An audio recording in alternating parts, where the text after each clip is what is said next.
ரமலான் காலத்திலே கெஸ்ட்ரைட்டிஸ் உடையவர்கள் நோன்பு பிடிக்கலாமா என்று ஒரு பொதுவான கேள்வி எழுப்பப்படுகின்றது. முதலிலே கெஸ்ட்ரைட்டிஸ் என்பதும் கேஸ்ட்ரோ ஈசோஃபேஜியல் ரிஃப்ளக்ஸ் டிசீஸ் என்பதும் இரண்டு வெவ்வேறான நோய்கள் என்பதை நான் குறிப்பிட விரும்புகின்றேன். ஆதலால் முதல் வீடியோவிலே கேஸ்ட்ரோ ஈசோஃபேஜியல் ரிஃப்ளக்ஸ் டிசீஸ் என்றால் என்ன என்பதை நாங்கள் பார்ப்போம். கேஸ்ட்ரோ ஈசோஃபேஜியல் ரிஃப்ளக்ஸ் டிசீஸ் என்பது கெஸ்ட்ரைட்டிஸை விட அல்லது கேஸ்ட்ரிக் அல்சர் என்ற டிசீஸை விட மிகவும் பொதுவான ஒரு நோயாக இருக்கின்றது.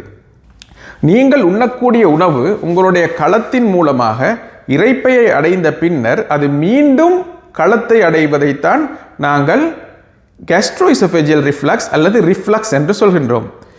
இதிலே மிக முக்கியமான விடயம், உங்களுடைய களத்திற்கும் இரைப்பைக்கும் இடையிலே இருக்கின்ற தசை இறுக்கி ஒழுங்காக செயற்படாமை தான் இதற்கு மிக முக்கியமான காரணமாக இருக்கின்றது. இந்த நோய் தான் கெஸ்ட்ரைட்டிஸை விடவும் மிகவும் பரவலாக காணப்படுகின்றது. அதிகமானவர்கள் கெஸ்ட்ரைட்டிஸ் என்று சொல்வது கேஸ்ட்ரோ ஈசோஃபேஜியல் ரிஃப்ளக்ஸை தான். இந்த ரிஃப்ளக்ஸ் ஏற்படக்கூடிய சிம்டம்கள் என்ன என்றால், நீங்கள் சாப்பிட்ட பின்னர் உங்களுடைய தொண்டையிலே ஒரு புளிப்பு டேஸ்ட் வரக்கூடிய வாய்ப்பு இருக்கின்றது.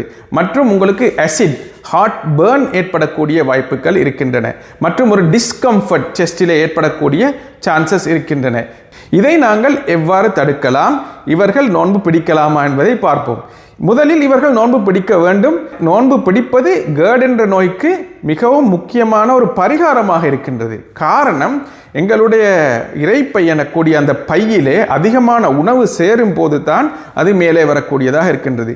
முதல் அறிவுரை என்னவென்றால், உங்களுடைய வயிறு முட்டை சாப்பிடக்கூடாது. ஒரு 2/3 அல்லது 1/3 அதுக்கு இடையிலே உங்களுடைய வயிறை நிரப்பக்கூடியது தான் மிகவும் முக்கியமான அட்வைஸாக இருக்கின்றது. இந்த தசை இறுக்கியிலே தளர்ச்சி ஏற்படுவது காரணமாகத்தான் அது மேலே வருகின்றது. அதற்கு காரணங்கள் பல இருக்கின்றன. ஹைட்டஸ் ஹெர்னியா என்று சொல்லப்படக்கூடியது தான் மிகவும் முக்கியமான ஒரு காரணமாக இருக்கின்றது. இவர்கள் தங்களுடைய வாழ்க்கை முறையிலே சில மாற்றங்களை மேற்கொள்ள வேண்டும். முதலாவதாக, வயிறு முட்டை சாப்பிடக்கூடாது. இரண்டாவது, சாப்பிட்ட பின்னர் அவர்கள் நடக்க வேண்டும். மூன்றாவதாக, அவர்கள் அதிக அளவிலே இருந்து இருக்கக்கூடாது, அவர்கள் மூவ் பண்ண வேண்டும்.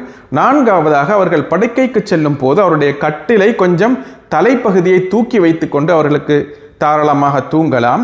மற்றும் அவர்கள் டீ, காஃபி போன்றவற்றை அதிகமாக சாப்பிடக்கூடாது. இன்னும் பல முறைகளிலே இந்த GERD சிம்டம்ஸை எங்களுக்கு குறைக்கலாம்.